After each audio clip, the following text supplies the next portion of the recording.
Online sale दोन प्रकारे असतात. एक आहे की रुरल मार्केटला कन्झ्युमर समजून आपण काय विकतोय रुरल मार्केटला, आणि दुसरं रुरल मार्केटचं प्रॉडक्ट आपण अर्बनला काय विकतोय, राईट. आजच्या डेटमध्ये जो सक्सेसफुल मॉडेल आहे तो आहे रुरल मार्केटला कन्झ्युमर म्हणून जे विकतोय आपण. की रुरल मार्केटमध्ये मी एक्झाम्पल देतो, काही वेळा असतात काही काही ब्रँड्स जे शहरामध्ये अवेलेबल पण गावात अवेलेबल नाहीत, राईट. पण गावातल्या लोकांनाही हवे आहेत ते ब्रँड. चष्मा म्हणा, कपडा म्हणा, बुटं म्हणा, काही म्हणा, फोन म्हणा, राईट. ते बरेचसे काही स्टार्टअप आहेत जे आज रुरल मार्केटला विकतायत थ्रू ई कॉमर्स, ठीक आहे. आणि तो सक्सेसफुल मॉडेल आहे.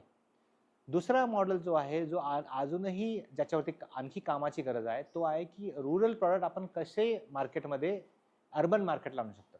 ह्याच्यामध्ये माझा एक जो ओपिनियन आहे ते असं आहे की आपल्याला आजच्या डेटमध्ये कसं असतं, मी अगर ह्या भागाचा परिसराचा बघू, सगळ्यांना वाटतं मी पुणे आणि मुंबईला विकावा, राईट.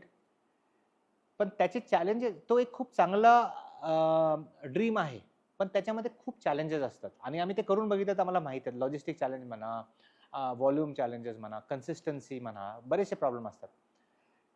आम्ही बरेचसे बचत गट आहेत जे सोलापूर डिस्ट्रिक्टमध्ये काम करतात. मी त्यांना हमेशा हेच म्हणते, तुम्ही सोलापूर शहरामध्ये विका.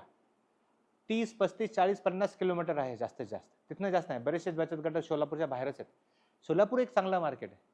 तो अगर बचत गटचा प्रॉडक्ट आहे पापड, लोणची, मसाले, सोलापूरमध्ये ते खपत आहे ना, तर आपण सोलापूरमध्ये विकू.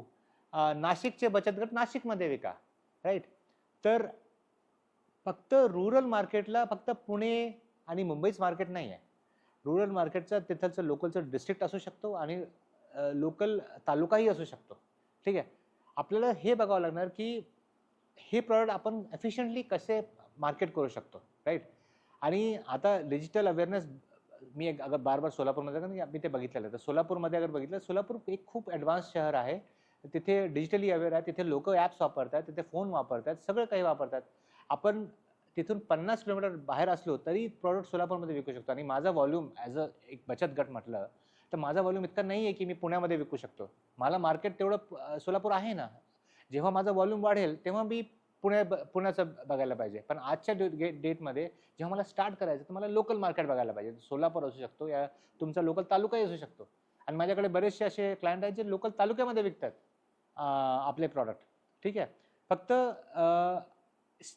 त्याला म्हणतात ना स्टेप बाय स्टेप, आपल्याला पहिला एक छोटा स्टेप घ्यायचा आणि मग हळूहळू नेक्स्ट स्टेपमध्ये जायचं.